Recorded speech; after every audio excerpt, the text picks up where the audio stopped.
On May 2nd, 2011, those Canadians who voted settled for less breads and more of circuses. Communities digressed to the past century exactly the way these new breed of party politicians like it.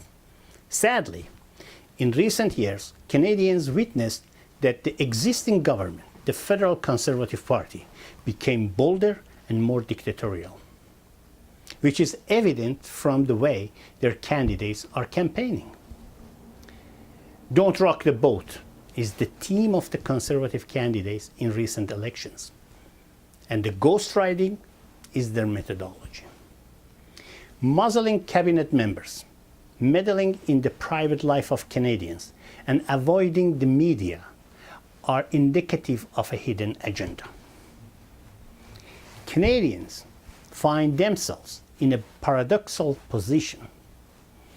On the one hand, we keep trying to teach our children that bullying has no place in a civil environment.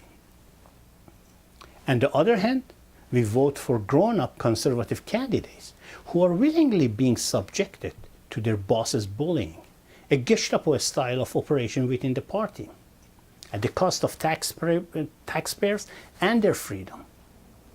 Aren't these MPs supposed to protect the public's interest?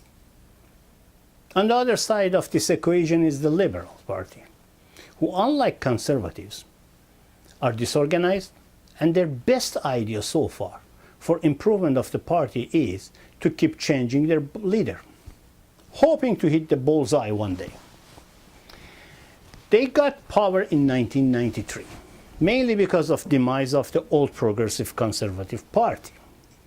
They promised to get rid of unpopular GST, among the whole other promises.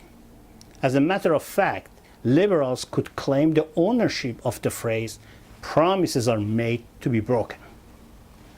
They brought deficit under control by replacing cash-based accounting with the accrual-based accounting, commonly known as creative accounting, engineered by Mr. Bill Clinton's administration and copied by Mr. Paul Martin.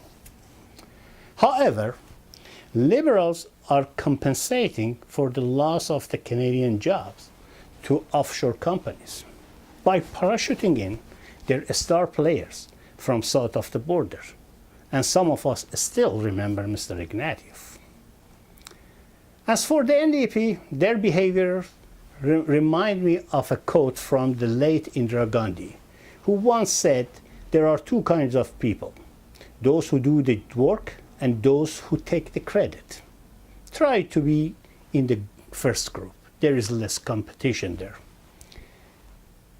The NDP continues to take credit for what has happened in the last election. Very similar behavior that liberals exhibited after their victory in 1993.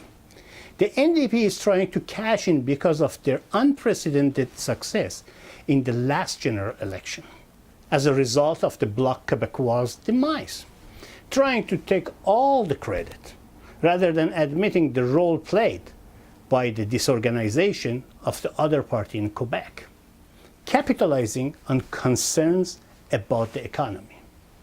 What they don't admit is that they still are unable to provide any positive outcome for the ridings that they represent, mainly because of a majority government.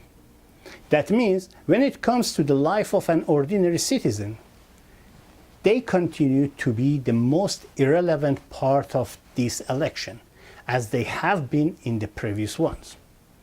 As part of the suffering population, I'm neither a career politician nor a member of the aristocratic oligarchy.